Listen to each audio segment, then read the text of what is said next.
Ice cream पाला मस्जिद करीम खातून Kurnool road Jadcherla पर शानदार इफ्तिताह अमल में आ चुका है। मालिक पार्लर ने अवाम से इस्तेफादा हासिल करने की अपील की है। अस्सलाम वालेकुम नाज़रीन, NH टीवी में आप सभी का इस्तकबाल है। कांग्रेस पार्टी दफ्तर जिला महबूब नगर में सहाफती कॉन्फ्रेंस का इजलास अमल में आया। इस सहाफती इजलास में TPCC general secretary Vinod Kumar, Congress senior कायदीन NP वेंकटेश, सुरेंद्र रेड्डी, राधा अमर, लक्ष्मण यादव के अलावा दीगर ने शिरकत की। इस मौके पर TPCC general secretary Vinod Kumar ने मुखातिब करते हुए कहा कि कल MLC कविता ने मीडिया से कहा कि वो समझ नहीं पा रही हैं कि श्रीनिवास गौड़ को महबूब नगर में क्यों शिकस्त हुई जिसने इतनी तरक्की की थी। विनोद कुमार ने कहा कि श्रीनिवास गौड़ ने तरक्की के नाम पर अवाम को सिर्फ धोखा दिया है। कांग्रेस पार्टी ने इस धोखाधड़ी को अवाम के सामने रखा है। इन्होंने इस मौके पर कहा कि महबूब नगर में तरक्की नहीं रुकी है। तरक्की के नाम पर होने वाली करप्शन का गहरा मुतालिया किया जा रहा है। श्रीनिवास गौड़ के काम सिर्फ पत्थर की तख्ती तक महदूद है, एक पैसा भी जारी नहीं किया गया है। विनोद कुमार ने मजीद कहा कि श्रीनिवास गौड़ शदीद दबाव में है। నువ్వు వేసిన మున్సిపాలిటీలో కానీ ఎక్కడైనా సరే నువ్వు అభివృద్ధి అని చెప్పి వేసేటువంటి శిలాఫలకాల్లో ఏ దానికి కూడా ఒక రూపాయి కూడా శాంక్షన్ కాలేదు, డబ్బులు మంజూరు కావు, ఫైనాన్స్కి వెళ్ళి క్లియరెన్స్ ఉండదు. ఉట్టిగానైనా ఏదో ఒక కాగితం చూపించి అధికారులను కాంట్రాక్టర్లను బెదిరించి నువ్వేదో అభివృద్ధి అని చెప్పి చూపే ప్రయత్నం చేసినావు. చేర్చుకునే విషయం చర్చ జరగలేదు, జరగబోదు. మున్సిపాలిటీలో అవిశ్వాస తీర్మానం చైర్మన్ మార్చడం అన్నది అది ప్యూర్లీ మున్సిపల్ కౌన్సిల్కు కౌన్సిలర్లకు సంబంధించినటువంటి విషయం. మేము స్థానిక సంస్థల్లో చట్టంలో చాలా గొప్ప గొప్ప మార్పులు తెచ్చినటువంటి పార్టీ కాంగ్రెస్ పార్టీ. వాళ్ళ వ్యక్తిత్వం, స్థానిక సంస్థల యొక్క ప్రాధాన్యత, వాళ్ళ విలువలను కాపాడడానికి మేము పనిచేస్తాము.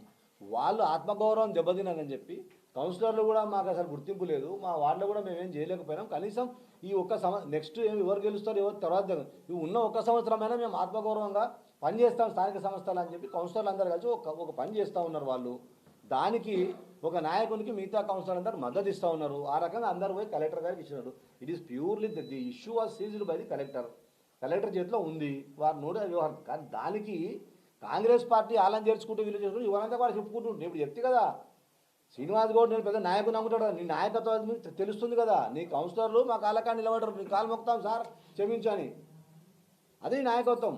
కనుక కాంగ్రెస్ పార్టీలో ఎవరిని చేర్చుకోనే విషయం ఇప్పటివరకు పార్టీలో అధికారికంగా చర్చ జరగలేదు.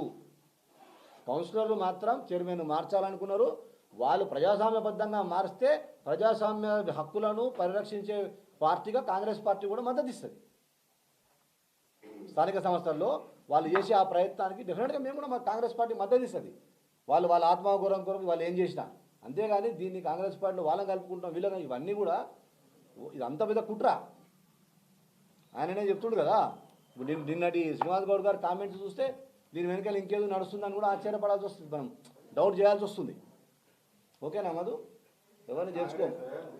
ఎన్నికల సందర్భంలో అనేక సమావేశాల్లో నేను రాష్ట్ర ప్రధాన కార్యదర్శి హోదాలో నేను ఈ నియోజకవర్గంలో కార్యకర్తలకు, ఈ జిల్లాలో కార్యకర్తలకు మాటిచ్చిన, పనిచేసిన కార్యకర్తకు తప్పకుండా ఫలితం దక్కుతుంది, పనిచేసిన కార్యకర్త కొరకు మేము పనిచేస్తాం, ఎంతవరకైనా తెగిస్తాం, నా కంఠంలో ప్రాణం ఉన్నంత వరకు నేను కార్యకర్తల కొరకే పనిచేస్తానని చెప్పి ఆ రోజు ఎన్నికల సందర్భంలో మాటిచ్చాం. ఆ మాటకు నేను కూడా కట్టుబడి ఉన్నా.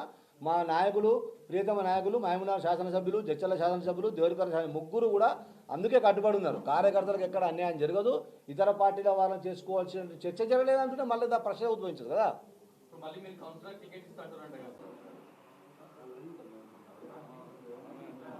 చెప్పినాం, నేను చెప్పింది నన్ను మమ్మల్ని గెలిపించారు.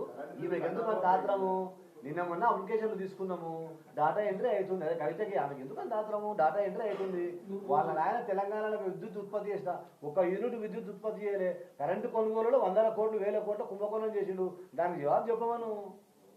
మేము ఇస్తామని 200 యూనిట్లు ఒక ప్రామిస్ మాది కదా, 6 గ్యారెంటీలు 100 రోజుల్లో చేస్తాం. నిన్న అప్లికేషన్లు తీసుకున్నాం, 30 తారీఖు డేటా ఎంట్రీ అవుతుంది. ఫస్ట్ వీక్ ఆర్ సెకండ్ వీక్లో అంతా ఫీల్డ్ మీద ఎంక్వైరీ అవుతుంది. డెఫినెట్గా 100 రోజుల లోపల ఇస్తాము. ఆయనకి ఎందుకు అంత ఆత్రం? రైతు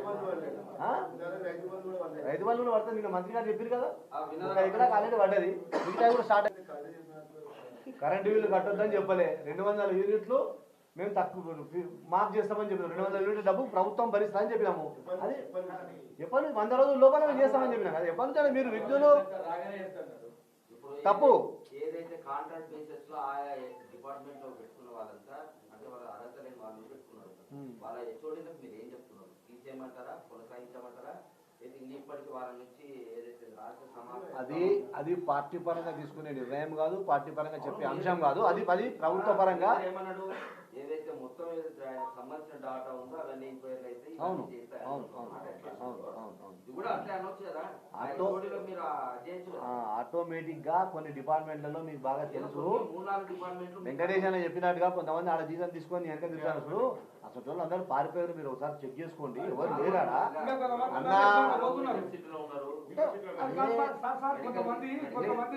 మీరు ఏమన్నారంటే టీఆర్ఎస్ కౌన్సిలరే మాకు టికెట్ ఇస్తారని చెప్తున్నారు, వాళ్ళు చెప్పుకుంటున్నారు. మాజీ మంత్రి గారు ఏమన్నారంటే నేనే పంపిస్తా. ఇది కుట్ర అంటున్నా నేను. ఈ రెండు కూడా వాళ్ళు అట్లా చెప్పుకోవడము, ఈయన పంపించడం అన్న దాని వెనుకనే కుట్ర దాగి ఉంది. జగన్గా ఈ కుట్రను మేము బద్దలు కొడతాం. మేము on record I'm telling on behalf of Congress party, Congress పార్టీలో ఇప్పటి వరకు టీఆర్ఎస్ కౌన్సిలర్లు కానీ ఇంకా ఏ ఇతర పార్టీ కౌన్సిలర్ కూడా చేర్చుకోవడం మీద చర్చ జరగలేదు. కౌన్సిలర్లు అందరూ కూడా మహబూబ్నగర్ మున్సిపల్ కౌన్సిల్లో కౌన్సిలర్లకు, స్థానిక సంస్థల నాయకులకు, ప్రతినిధులకు, ప్రజాప్రతినిధులకు విలువలు లేవు. వాళ్ళకు మేము ఆత్మగౌరవం చంపుకొని బతుకుతామని ఈ కనీసం ఈ ఒక్క సంవత్సరమైనా ఆత్మగౌరవంతో మనల్ని మనం పరిపాలించుకోవడానికి చేస్తున్న ప్రయత్నమే అవిశ్వాస తీర్మానం. ప్రజాస్వామ్యబద్ధంగా ప్రజాస్వామ్యాన్ని కాపాడడం కొరకు, ఆత్మగౌరవం కొరకు జరుగుతున్నటువంటి ఆ కార్యక్రమంలో, ఆ పోరాటంలో కాంగ్రెస్ పార్టీ వాళ్ళకి మద్దతు ఇస్తూ ఉంది. ఇది క్లియర్? వాళ్ళే వచ్చారు. ఎస్,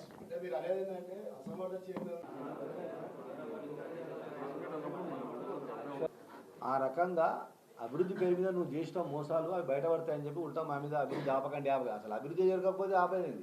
ఇప్పుడు మేము చేస్తాం అభివృద్ధి, మేము తెస్తాం డబ్బులు లేకుండా మాయ చేసే ప్రభుత్వం మాది కాదు, అలాంటి నాయకుడు కాదు మా ప్రియతమ శాసనసభ్యులు ఎన్ఎం శ్రీనివాసరెడ్డి గారు.